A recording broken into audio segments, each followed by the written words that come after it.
अमरावतीचा सामना आता कंठावर्धक होत चाललाय। तर माघार घेतलेल्या आनंदराज आंबेडकरांनी आपली उमेदवारी कायम असल्याचं जाहीर केलं। तर दुसरीकडे गवई गटाच्या राजेंद्र गवई यांनी रिंगणातून आता माघार देखील घेतलेली आहे। पाहूयात।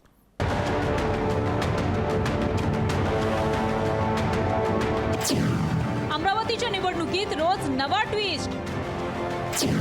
माघारीच्या घोषणेनंतर आनंदराज आंबेडकर पुन्हा रिंगणात। गवईंची माघार, कार्यकर्त्याच्या गळ्यात उमेदवारीचा हार।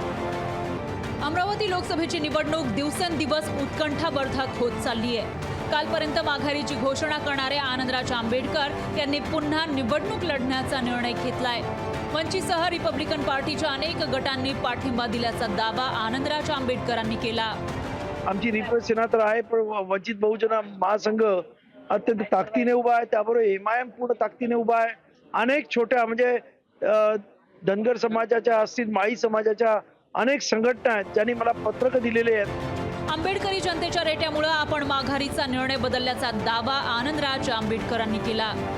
लोकांची एवढी प्रचंड इच्छा आहे आणि त्यात त्यांना खास करून आंबेडकरी समाजाला मतदान कोणा करायचं, कारण कोणी आंबेडकरी व्यक्ती इथे उभा नाही असं म्हटल्यावर ते सर्व एवढे नाराज झाले होते आणि त्यामुळे शेवटी लोक आग्रहास्तव मी माझा निर्णय बदलला आणि इथे उमेदवारी चालू ठेवायचं मी ठरवलं। तर आनंदराज आंबेडकरांच्या उमेदवारीनं काँग्रेसला फार मोठा फरक पडणार नाही असा दावा काँग्रेसनं केला।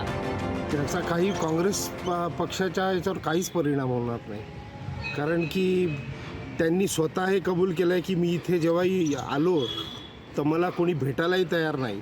म्हणजे याच्यावरून त्यांना किती समर्थन आहे अमरावतीमध्ये हे आता तुम्हाला कळलंच असेल। दुसरीकडे आरपीआयच्या गवई गटाचे राजेंद्र गवईंनी उमेदवारी मागे घेण्याची घोषणा केली।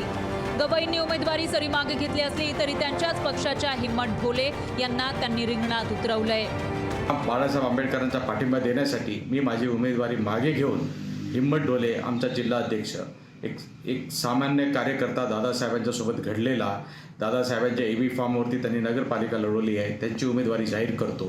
त्यांना कृपा करून बाळासाहेब आंबेडकरांनी पाठिंबा द्यावा। अमरावतीमध्ये आंबेडकरी जनसमुदाय मोठ्या प्रमाणात आहे। निवडणुकीच्या रिंगणात एकाच विचाराचे अनेक उमेदवार उतरल्यानं विद्यमान खासदार आणि भाजपच्या उमेदवार नवनीत राणा यांना त्याचा लाभ होण्याची शक्यता नाकारता येत नाही।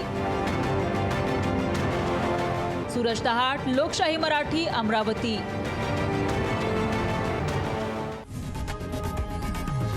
लोकशाही मराठी ऐका, पहा, जागरूक रहा।